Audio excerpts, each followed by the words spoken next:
بسم اللہ الرحمن الرحیم اللہم صلی علی سیدنا و مولانا محمد النبی الامی وآلہ و صحابہ بارک وسلم صلاۃً و سلام علیہ۔ گھر سے نکلے تو پڑھے بسم اللہ الرحمن الرحیم، یا اللہ میری مدد فرما، یا اللہ مجھے میری راہ بتا۔ اگر آیت الکرسی واضح پڑھی بسم اللہ الرحمن الرحیم، اللہ قیوم لا تأخذہ سنۃ ولا نوم لہ ما فی السماوات و ما فی الارض من ذا الذی یشفع عنده الا باذنہ یعلم ما بین ایدیہم الا ما شاء وسع هو العلی العظیم۔ آیت الکرسی ہر بیماری کا علاج، ہر پریشانی میں۔ کسی کو پڑھ کے دم کر دیں گے اچھا ہو جائے گا۔ آیت الکرسی ضرور یاد کر لینا چاہیے۔ کثرت سے آیت الکرسی پڑھنے والا کبھی جہنم میں جا ہی نہیں سکتا ہے۔ آیت الکرسی جتنا ہو سکے سونے کے ٹائم پڑھے، سامان پر پڑھ کے دم کر دے، ہے نا، بیمار بچہ پر دم کرے، جس کو نظر بد ہو اس کو دم کرے۔ آیت الکرسی کا کیا کہنا ہے، بڑی فوائد۔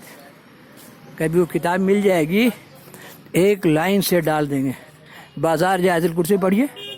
ابھی ہم کو ایک موقع ملا ہے کہ مچھلی لانے جا رہے ہیں، جب سوچا کہ پڑھ تو رہے ہیں 3-4 سال کا عمر سے مولوی صاحب پڑھائے، اللہ لا الہ الا هو الملک القدوس السلام المؤمن المہیمن، جب بار المتکبر الخالق الباری مصور اللہ تعالیٰ کا نام۔ تب آپ سوچئے کہ 3 سال سے پھر پرائمری اسکول گئے تو وہاں پڑھا سب سے اولا و اعلیٰ ہمارا نبی، اور اس طرح زندگی کا سفر چلا تو 60-65 سال میں جتنا میں نے پڑھا، جتنی کتاب، اور ایک ایسا بات ہو گیا، اچھی باتیں جمع کہ میں نے دیکھا تھا کہ اچھی باتیں جمع کیجیے، بڑی اچھی بات ہے، وقت پر کام آتی ہیں۔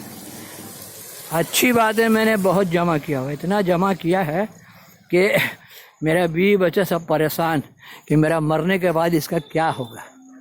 ایک بار وہ لے گیا ریزرور، جب بیک فلنگ ہو رہا تھا تو بڑا بیٹا اقبال لوگوں کو بھیجی اس کے جا کے ڈال دے سب کو ریزرور میں، سب بیک فلنگ میں چلا جائے گا، بھر جائے گا۔ لیکن جو لوگ لے کے گیا وہ ڈر کے واپس لے آئے کہ ہم لوگ کو ڈالنے میں بہت ڈر لگا۔ پھر یہ لوگ 25 روپے خرچہ کر کے گلی میں شیڈ بنا کے میرا سب کاغذ پتر رکھ دیا۔ ہم سوچنے لگے یا اللہ آخر اس کو تو ہم کو ڈسٹرائڈ کر کے جانا ہے۔ سب بولے کہ موبائل میں سب ملتا ہے، موبائل میں سب ڈھونڈنے سے ہوتا ہے، بولتا ہے بھی گوگلس میں، بولنے سے سب ہوگا۔ میں بھی بولتا رہا یا اللہ کیسے ان چیزوں کو، ہے نا، سامنے لائیں۔ یہ میرا تیسرا بھائی ہے، کیسے ان چیزوں کو سامنے لائیں اور کیسے عوام کو بتائیں۔ تو اچانک میں نے سنا کہ پرانا موبائل سے یوٹیوب میں ڈال دیجئے، تو لگا ہم کو تو حالانکہ علم نہیں تھا، پہلے چھوٹا موبائل ہم رکھتے تھے تو بس پرانا موبائل میں بول دیتے ہیں، لڑکا لوگ ڈال دیتے ہیں، ابھی ڈالنا سیکھ گیا ہم۔ اللہم صلی علی سیدنا و مولانا محمد النبی الامی وآلہ و صحابہ بارک وسلم۔ آیت الکرسی کے بڑے فائدے ہے نا۔ بازار جائیے، آیت الکرسی پڑھ کے جائیے، سب چیز آپ کو مناسب ملے گا۔ اور یہ دین، اب دیکھیے ہم چابی موڑ گئے تھے مچھلی لینے کے لیے، تو دیر ہو گیا، شیطانی پرابلم، پہنچے تو بولا کہ ختم ہو گیا۔ بولے کوئی بات نہیں ہے نا۔ اب ہم سوچا کہ چلیں ہارٹن روڈ سے ایک جی وہاں سے لے لیں اور ایک آدھی ویڈیو بھی بنا دیں۔ تو وہاں ایک ذکر نکل آیا کہ مرغی کا دانہ اور سیکس کا کھانا۔ کہاں آپ کا شادی ہوگا آپ جانتے نہیں، ہے نا، سیکس کا کھانا ہے نا، اور مرغی کا دانہ ہے نا، راستہ میں پتھر میں تو اٹھا دینا چاہیے، اس کی بڑی نیکیاں چمتکار ہیں۔ تو یہ ذکر آیا کہ مرغی کا دانہ اور سیکس کا کھانا۔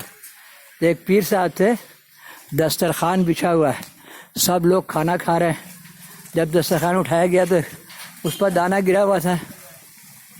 لوگ کہا جاتا ہے دسترخوان سے چن کے کھا لینے سے 9 بیماری کا علاج، ڈائبٹیز، شوگر، تھائرائڈ، بڑی بڑی بیماری ہیں سب، فالج۔ تو دسترخوان پہ گرا ہوا دانہ چن کے کھانے سے 9 بیماری کا علاج ہے۔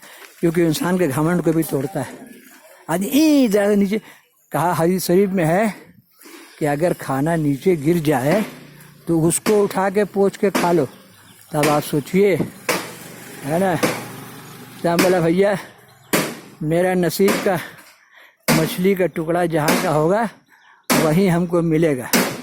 تو ہم حالانکہ اسکوٹی لے کے نکلتے، لیکن یہ چلنے پھرنے سے کیا ہوتا ہے کہ اب عمر ہو گیا 75 سال. Walking is exercise. واکنگ ہوتا ہے نا، چلنا ایکسرسائز ہے. ماشاء اللہ سبحان اللہ. کیا تھا؟ وعلیکم السلام. ہر چیز ہم لوگ کیا اویلیبل ہے. تو